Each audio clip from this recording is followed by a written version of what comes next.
I graduated from seminary in Adelaide, South Australia at the end of 1955. I then began 7 years of ministry in New Zealand. I was there. I served in 2 parishes. And soon after arriving, I realized I had to get beyond preaching to teaching, and I had to work out how to do that. And what I started doing was developing graphics to get the message across. And one of the first things I developed is what we're looking at here. Now, it's much more dressed up than it was back in 1956, much more professional looking, but this is, if you like, an improvement. Now, let's see what it's all about. How to get the message across, the full message across to the basic level? Well, I needed to begin with a symbol for God. And what did I come up with? Let's say I needed first a symbol for God himself. So I thought of a circle. God is one like a circle, and God has no beginning and no end like a circle. What's his character? I'm showing here 4 arrows protruding from the circle, colored red.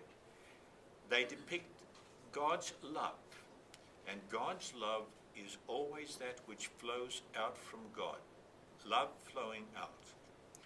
What's next? Look at frame 2.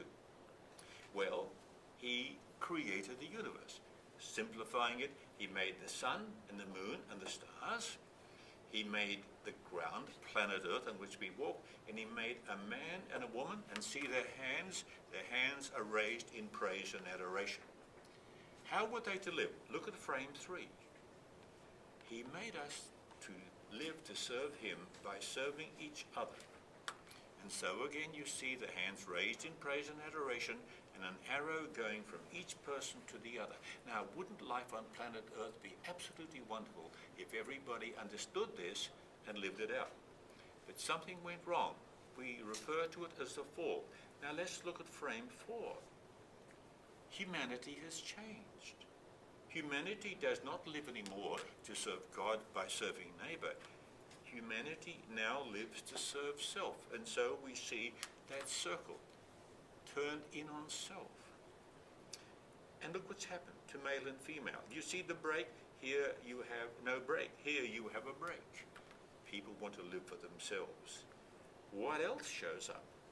The symbol for death. It's not in frame 3, but it is in frame 4. Remember, the wages of sin is death. But notice something else. God doesn't change. That symbol remains the same throughout. God doesn't change. We change. We have changed. We are the changed ones. So, if God hasn't changed, what does God do about solving the problem? Well, let's look at frame 5. He sent his son, and so we're showing Jesus, hands raised in praise and adoration, halo around his head, crown on his head, and how's he living? He's living to serve his Father by serving others. He lived the life that we were meant to live but cannot. He did it for us. What next? He is now on a cross. So he lived the life we were meant to live but cannot, and he died the death we deserve to die so that we need not. All for us. A servant without limit. And note in John's Gospel, the last words he speaks are, "It is finished." And he bowed his head and gave up his spirit. He lived the life of a servant to the point of giving away life on a cross, and he got crucified and Satan got nailed. Well, what now? Let's look at frame 7. There's a change. Male and female now have their hands raised in praise and adoration. God is seeking to get us back on track. But let's look at the symbol for sin. What runs through it? A cross.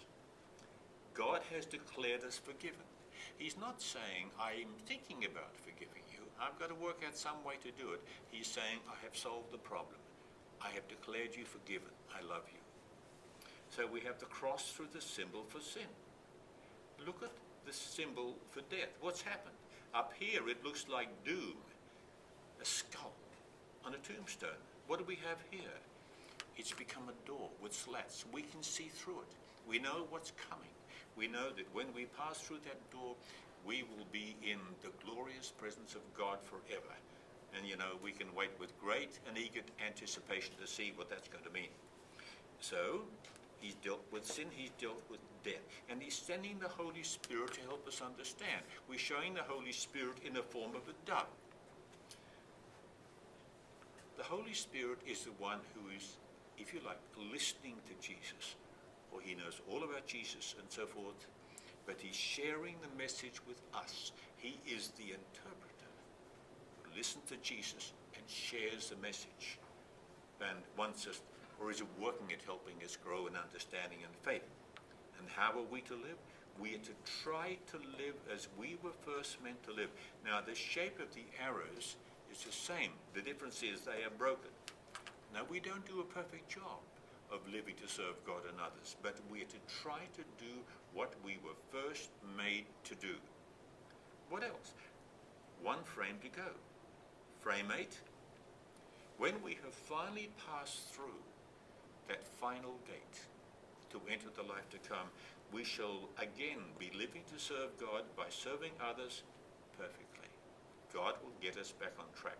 And so we're seeing again a male and a female figure, hands raised in praise and adoration, arrows to God and others, and we see a cloud which is often a symbol of the presence of God in the scriptures. You remember the cloud at the top of Mount Sinai, the cloud in the temple when the temple was dedicated at the time of Solomon. You read about it in Jesus' transfiguration, and you read about Jesus ascending up into a cloud on the occasion of his ascension. Now, in a way it's profound, but it's depicted in simple form, and people can understand this and share it. Well, of course, you can't carry around this big poster with you wherever you travel. So I had to work out a way to make this thing portable. So what did I come up with? This. And I carry this around with me all the time, especially when I go traveling, because often when I'm on a plane, well, I like to sit in the aisle and I've got somebody trapped up against a window and they ask me, well, where do I come from? Because they can hear my Aussie accent. And then what do? So out comes this little thing, and I tell them, well, I'm a clergy person, and I focus on teaching people at home and abroad, just what the message is. Now, here is that whole message in simple form on a little folder. No need to work through it again. No, it's not in color, for the simple reason that in some countries, color means something altogether different from what it does in the United States and the Western world. But I have there the 8 frames, and on the back of the 8 frames, I have explanations. My suggestion is this. Maybe get some of these. Seek to master its contents. Share it with family members.